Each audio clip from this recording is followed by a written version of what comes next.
Hey everybody, welcome back to Sounds Like a Drum, Cadence Independent Media Production, Snare Spotlight Edition. Today we are talking about this wild new drum from Dialtune.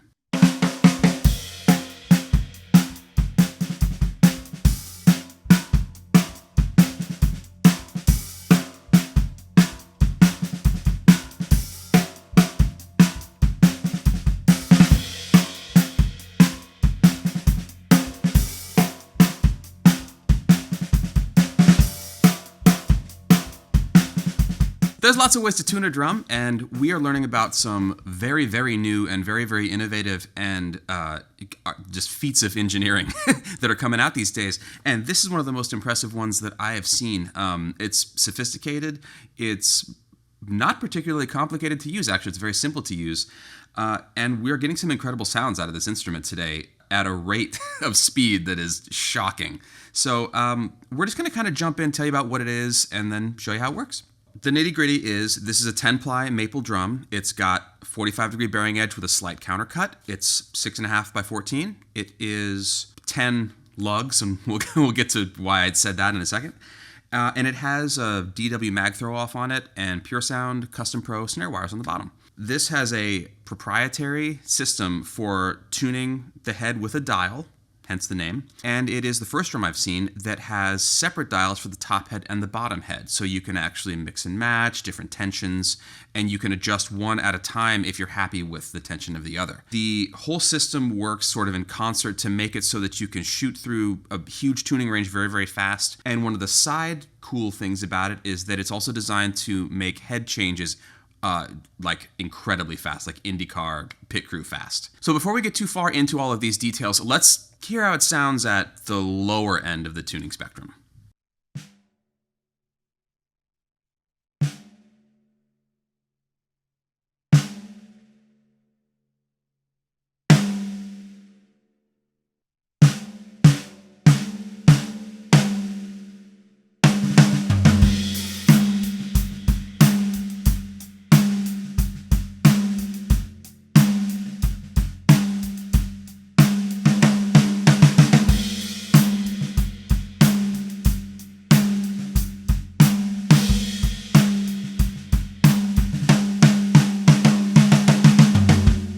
As expected, tons and tons and tons of overtones, and it sounds big, it sounds woolly, it sounds kind of crazy. The snare side, since we can talk about it because they're separated, is still fairly high. I didn't bring it down as much as I brought the batter head down. And what I normally do with this kind of tuning is put a handkerchief or a wallet or something on there. So we're going to add a wallet to just sort of get the other side of this particular range.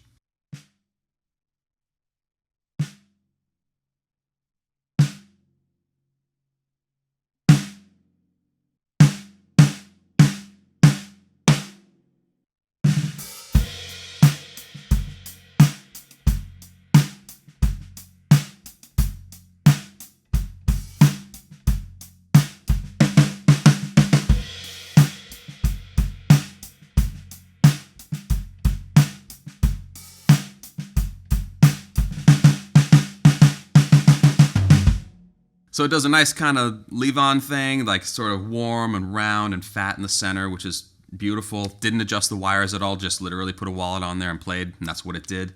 And now we have a huge range of sounds to work through here. Some of them we're going to go a little further into than others, but we're going to go from this very low all the way up.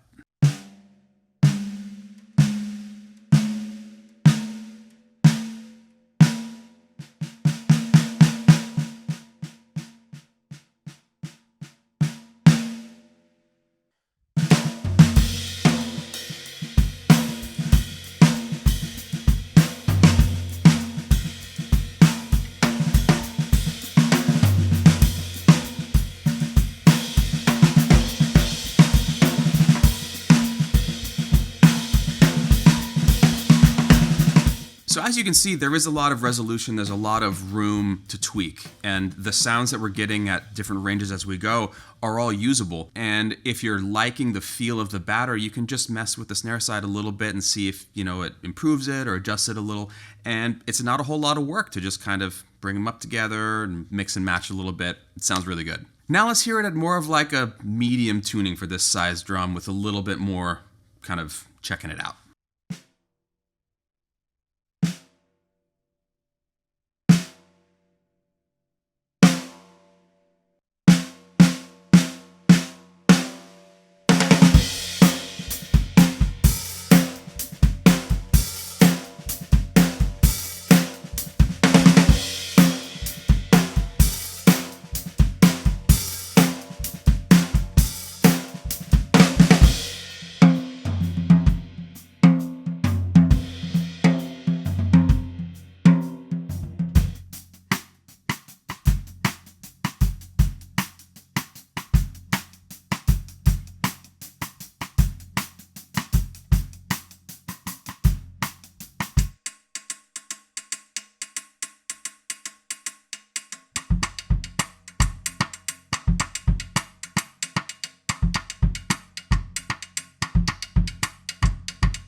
Now, I think one of the best things about this drum in particular is that if I didn't know that it had all of this tech going on it, I would just think that it sounded like a good snare drum. It is a little spooky when tech and innovation gets in the way of the functionality of an instrument, and that's true for guitars and keyboards and anything.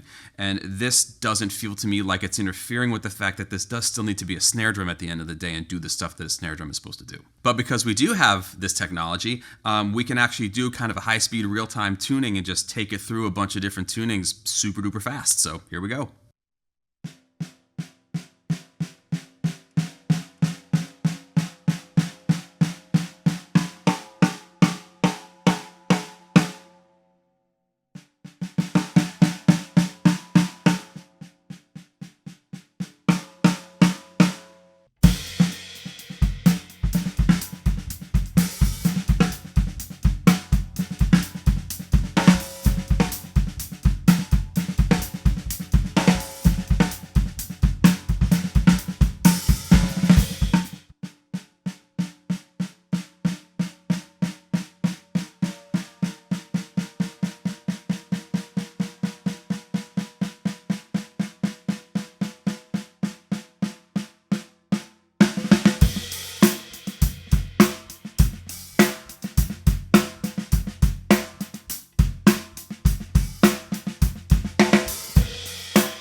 So as you can hear, the range is huge, the usable range is huge, which again, super important. It doesn't take much time to get there. It doesn't take much tweaking to get a functional sound, and never mind a functional sound, but like a really good sound. If you're in a situation where you want to be able to adjust it very quickly, or if you just don't want to have to think about this kind of stuff, then it actually makes all kinds of sense to utilize something like this. Ultimately, you have the same 3 points of control with this drum as you do with a standard one. You have the top head, the bottom head, and the snare wires.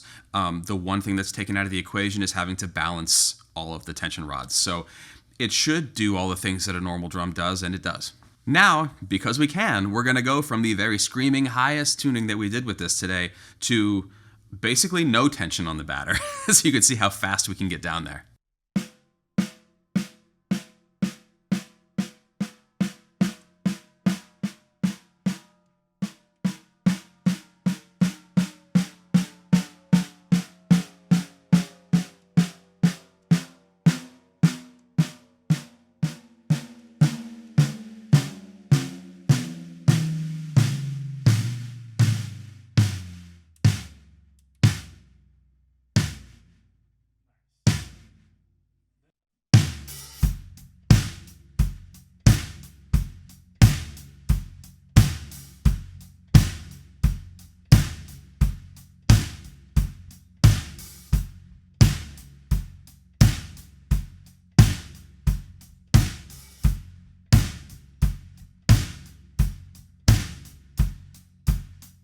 It's actually startling how good this drum sounds with no tension on the batter head at all and no muffling. It's kind of wild. I wasn't expecting that at all. And adjusting the snare side gives you even more options in that realm. So if you're liking the feel and the overall pitch of it, you can dial that a little bit for sustain or the note or whatever you want to do. One side thing that's cool about this too is that it does have the mag throw on it from DW, which allows you to have a 3-position switch on the snare butt end. And that means that you can jump really quickly from a looser, raspier sound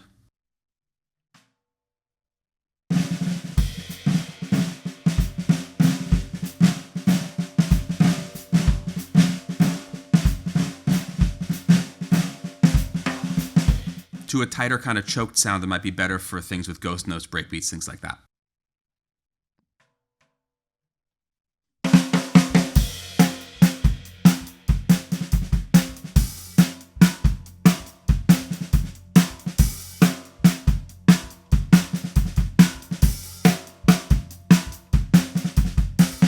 Now, because of the way that this drum is tuned, it requires a very special hoop system. And the great thing about these hoops is that, again, they sound great, they do the job, they remind me feel-wise of sort of like die-cast, you know, if you've ever played like kind of normal die-cast hoops. And they are pretty beefy. They have a little bit of an inward roll on the top edge that reminds me of some older like Slingerland hoops and things, rather than the way that a triple flange goes out. And they completely wrap over the side of the tuning mechanism that you can kind of see from underneath as you're looking down. One of the things that a person might find alarming or uncomfortable about looking at technology like this is simple things like changing the head. Like, do I have to start over? Do I have to learn a whole new set of skills to be able to take the head on and off? And the simplicity with which you can do that with these drums is one of my favorite things about them, which is that on this proprietary hoop system, all you have to do is release the tension on the head with the one big knob, turn the hoop a couple of degrees, just, counterclockwise,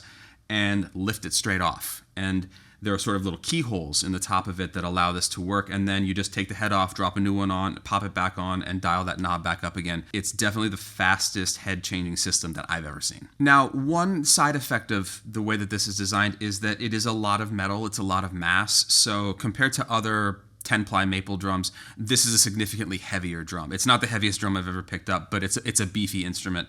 So thinking in terms of your snare stand situation, it's worth mentioning that you're going to want to have probably like a double-braced stand to put it on. In my case, I have a drum that has wood hoops on the bottom, and it doesn't fit on every snare stand.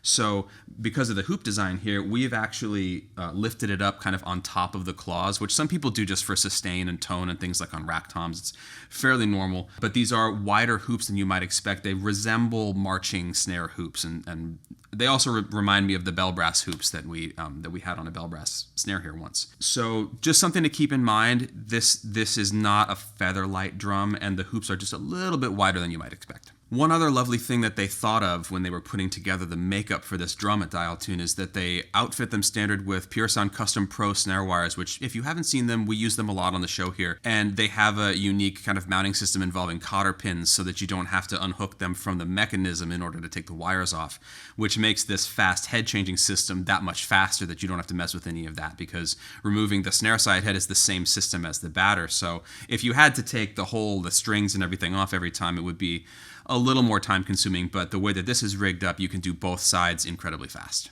Now, when we're talking about innovation in instruments or anything else, these things do come at a little bit of a price, like we are paying for something that is new here and that has a purpose and that really works really well. For me, just like seeing people coming up with new ideas like this and also seeing their inspiration, like for instance, some of the inspiration in this came from snowboard boot bindings. Like, it's really, really fascinating to get to handle instruments like this and learn about them and discover ones that are genuinely like worth it, and especially when it comes to making an investment in an instrument at this point, and perhaps this was always true, versatility is the name of the game.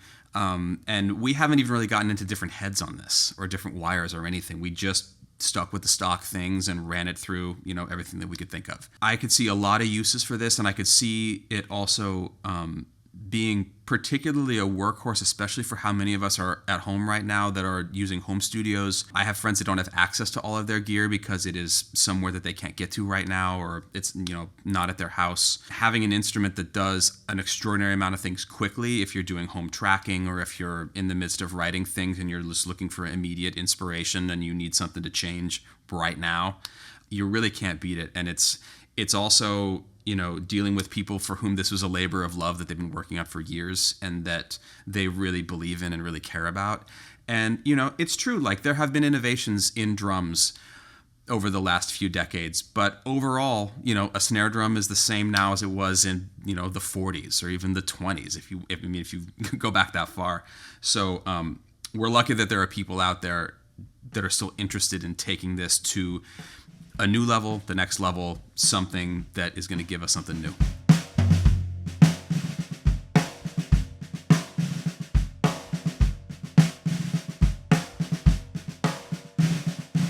All right, thanks so much for checking this out. We had a blast with this. I forgot to mention that these are Seattle guys, which is where I'm from, so it's kind of cool to see some hometown gear in the studio here. Please like, comment, and subscribe, and click the notification bell below so that you hear about all of our videos. We also have a link to the Patreon and some other things down there you can check out. If you want to hear even more of this drum, jump over to the Patreon. We're going to have extended performance stuff on there this weekend. We played it a lot today. We shot way more footage, I think, than we have of any other snare drum, just because because we wanted to see what it would do. So jump over there and join in if you can. It's really, really making it possible for us to keep doing this. Thanks so much to Dialtune for providing us with this drum to check out. If you're interested in having one of your drums that you have built kind of put under the ultra microscope here, hit us up. We would love to check it out. Or if you know any builders that you would like to see featured here, feel free to let us know. If you are interested in having a drum that does a lot of stuff well and fast, then this is definitely worth checking out.